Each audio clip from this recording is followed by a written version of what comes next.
You ever think about how Bruce wanted to be a quiet, unknown vigilante who quietly cleaned up corruption in a city as no more than a myth and ended up a major figure of the major superhero club who's regularly involved in public world-ending incidents, a large amount of children in varying bright colored costumes trailing after him who also are a part of their own superhero teams, and has merchandise and memes and a signal on top of police headquarters. Do you think Bruce is driving in his minivan full of kids and sees bad Batman cosplayers just casually walking down the street and regrets every single life choice he's ever made ever? He tried to be a vigilante with benefits with Gotham and instead ended up with children and tied down for life. You ever think about how maybe if he really wanted to be a quiet, unknown vigilante, he wouldn't have dressed up as a giant bat? And here we have User calling out the Batman for being a closet drama queen who claims he doesn't want attention and then prances around in a fursuit. More to follow at 11. Batman has more than one son, I say into the mic. The crowd boos. I begin to walk off in shame when a voice speaks and commands silence from the room. She's right, I hear. I look around for the owner of the voice. There in the 5th row, he stands. Bruce Wayne himself. What does he know about Batman? The crowd replies and resumes booing. Bruce Wayne discreetly leaves the room. In an unrelated turn of events, a voice speaks from above. She's right, I hear. They're crashing through the skylight. Batman. I can't believe Bruce Wayne missed his chance to meet Batman. Really, Oliver? Your price is writing me? I don't know what that means, Bruce. I spent 5 years on a deserted island, remember? 1. That excuse only works for so long, and you know it. I'm not Hal. You can't trick me into trying to explain Twilight to you. 2. Price is Right first aired in 1956. You'll have to try harder than that. I don't know. I made you look up when The Price is Right aired, didn't I? Sounds like I'm already winning. Q, Oliver. Okay, who parked a Batmobile on top of my treadmill in the Watchtower gym? It's called securing valuable assets. It's called being a menace, Bats. Bruce, why is the Batmobile even here? It's a space station. Contingency. Contingency for what? You planning to drag race aliens across orbit? Knowing him, he probably installed laser cannons in the wheels. You say that like it's a bad thing. Bruce, tell me you didn't. Classified. Also, stop texting me. I'm working.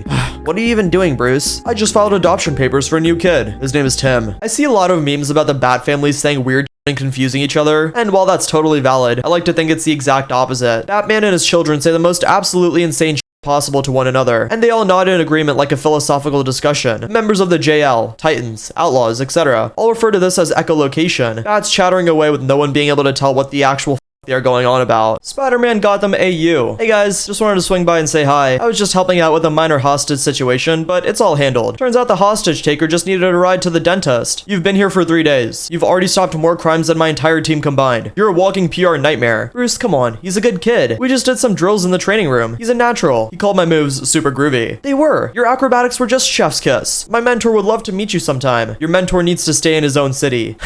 Don't worry, Spidey. He's just jealous. He's not used to someone else being the golden boy of the hero world. Oh, I'm not a golden boy. I'm more of a friendly neighborhood guy, you know? My mentor says I have a lot to learn about responsibility. Bruce looks pointedly at Dick. He's a faster learner than some. Hey, I heard that. Well, I gotta go. A cat just climbed a tree and I have to go save it. It's a hero's job. See ya. Dick sighs, watching Spider-Man swing away. You're really going to let him go save a cat? He's an expert. He's already given a press conference about the importance of feline rescue. And he called me sir. The global biotoxin event is contained. The antidote is being distributed. The public is safe. The cause has been identified as a highly potent, fast-acting plant toxin. I'm just glad no one was seriously harmed. It was a close call. I still don't understand how a single plant could cause so much chaos. It was no mere plant, Clark. It was a rare species of Amazonian nightshade, a deadly poison used in ancient combat. Fortunately, I recognized it. The antidote was my mother's recipe. It involves a lot of berries. And you're just telling us this now? After we spent 12 hours trying to build a containment field around the planet? We could have just bought a bunch of smoothies. Hal, no offense, but I ran to every continent to collect samples. I can't feel my face. Also, my suit is stained purple. You think that's bad? It's been a disaster down here. The poison got into the oceans. Do you have any idea how hard it is to convince a school of fish they need to take their medicine? They just think it's food. Father, the initiates report that someone has replaced all of their shurikens with tiny foam versions. They are most displeased. The League must endure these petty annoyances. It builds character. Are you certain it's a petty annoyance and not a security breach? I have a feeling I know who is responsible. I'm sure it's just a misunderstanding. Maybe they were for a team building exercise. They were a gift, grandfather. It is called improving morale. Now, when they fail their training, they will do so with a sense of whimsy. He also replaced all of the training dummies with cardboard cutouts of Mr. Pennyworth. Damien, we talked about this. Alfred is off limits. The Boy Wonder is a master of psychological warfare. His tactics are unorthodox but effective. See, father? Even grandfather appreciates my genius. I think it's funny, Damien, but maybe lay off the whimsy for a little while. Bruce, staring at a tablet with the look of pure dread. This is a national security crisis. Hal, leaning over his shoulder. A crisis? It's just a viral video of someone trying to make a grilled cheese sandwich with a blowtorch. What's the big deal? Clark, squinting at at the video. Wait, that voice. Is that Jason? The boy's skills are unusual. He's quite agile, but his methods with the cheese are highly inefficient. Oh, I know this account. He's the hooded chef. His videos are hilarious. He tried to cook a steak with a car battery last week. He's using a custom-made blowtorch from my armory. This is a security breach. Oh, come on, Bruce. The kid's a star. He's got like 1 million followers. They're all commenting about how emo and relatable he is. 1 million followers, Bruce? That's a lot of potential friends. Perhaps we should make a team TikTok account? I could showcase my Amazonian cooking techniques. Absolutely not. This conversation is over. Why don't the people of Gotham just move? Because it's a massive East Coast city, but the property values are probably like $200 a month for a 3-bedroom apartment. And most Gothamites are like, hey, Bane never swore to break my back. And here's the thing. You're not just moving out of Gotham City. You're moving into the rest of the DC universe. And it has a hero-based power scaling. Oh, Metropolis looks great, but it gets invaded by aliens and robots and demigods because Superman is there. Wonder Woman's tangling with gods. You get a central city and some reverse flash runs backwards from an alternate future and kicks your at the speed of light. You could move to the West Coast. I know, an entire city just gets exploded by cyborg Superman. How about you move to Indianapolis or Cleveland?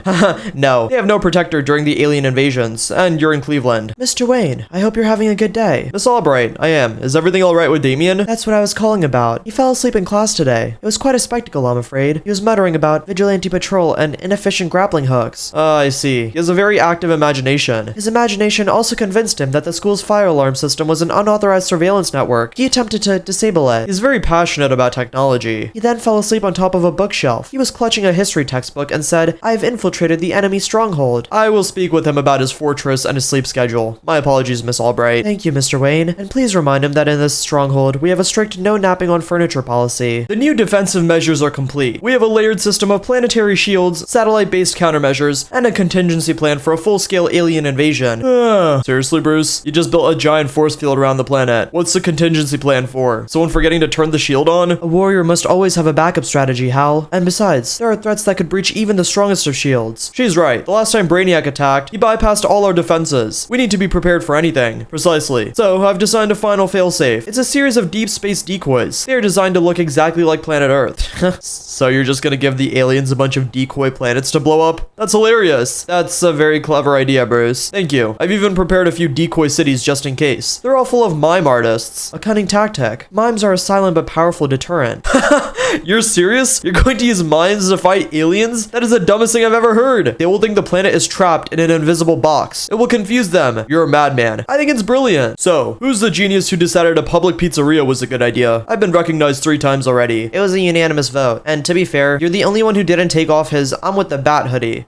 He's got a point, Jay. Look at Bruce. All he had to do was wear a baseball cap and everyone thinks he's a regular old tired dad. I am a tired dad. A tired father who just took a slice of my pepperoni. I am not amused. You were finished with it. A true warrior always saves the final piece for the journey ahead. It is a matter of discipline. Give it back, father. Oh, this is the best night ever. I'm taking a picture of this. Dick waving a hand to cover his face. No, don't you dare. The last thing we need is for this to end up on the Batfamily Instagram. Too late. Already went viral. This week, I've had to sign 3 separate school waivers. Apparently, advanced combat techniques are not a suitable substitute for physical education, and a strategic silent approach is not a valid way to enter a classroom. I told you, you have to work on your social skills, not just your combat skills. And don't worry, my little brother has it all figured out. He's a natural at the silent approach, except for the occasional muttering about the inferior intellect of his classmates. The curriculum is beneath my notice. The teachers are intellectually starved, and my classmates' existence is a testament to the failings of the public education system. My only solace is the fact that I can use their notebooks as kindling for the next fire alarm. We are not setting fire to anything, and your teacher called me again. My apologies. I just went back and read his last post. Maybe I'm not a good influence at all. You're a disgrace. I will not be your scapegoat. Bruce, you know a dozen languages, right? 17. 17? Right. Well, I was wondering if you could teach me some Spanish, Mandarin, maybe Arabic. People open up more if you can speak to them directly. Bruce, deadpan, you want me to tutor you? Why not? You're already good at this, and I want to do better. I don't just want to be a symbol, Bruce. I want to talk to them, to really understand them. Bruce considers, folds arms. You'll be terrible at grammar. You think faster than you can speak. Clark grins. So you do it. Bruce, after a beat. Fine, but don't expect me to go easy. If you're serious, you'll train like I did. Daily practice, no shortcuts. Deal. And we start with Japanese. Japanese? I was thinking Spanish. You asked me to teach. You don't get to choose the curriculum.